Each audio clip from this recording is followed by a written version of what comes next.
नमस्कार, मी योगिता आदिश सोनवणे, राहणार कुंदेवाडी, तालुका सिन्नर, जिल्हा नाशिक। मी टेलरिंग हा व्यवसाय 10 वर्षापासून करते। पण 10 वर्षापासून मला या टेलरिंग व्यवसाय जो चालू होतो माझा बिझनेस फक्त म्हणून करायचं। नंतर आमचं नॉस्कॉम फाउंडेशन योजनामध्ये मला माहिती कळाली। आम्हाला 10 दिवसाचं त्याच्यात ट्रेनिंग मिळालं। 10 दिवसाच्या ट्रेनिंगमध्ये आम्हाला खूप चांगल्या प्रकारे सरांनी माहिती दिली।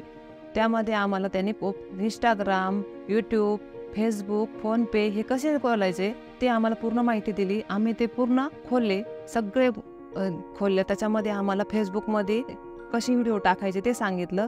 इंस्टाग्रामवर मी व्हिडिओ बनवते आता स्वतःचे, मग नवऱ्यांचे वगैरे घेते, त्याचे व्हिडिओ बनवून स्वतः त्याच्यात टाकते। फेसबुकला माझे ब्लाऊजची डिझाईन वगैरे बनवून ते पण टाकते। त्याच्यामुळे माझे कस्टमर खूप जास्त वाढायला लागले। आता जास्त प्रकारात मी ब्लाऊज शिकते। पण माझे कस्टमर पण खूप वाढलं। या 10 दिवसाच्या ट्रेनिंगमुळे मला हा फायदा झाला। पहिले माझा नव्हतं काही असं। आणि नंतर आम्हाला योजना, सरकारी योजनांचा तर खूप फायदा घेतला। त्याच्यात मी पूर्ण योजनांची माहिती घेतली चांगल्या प्रकारे तिथे जाऊन, आणि एवढ्या पण योजना मी संपूर्ण घरामध्ये वापरल्या।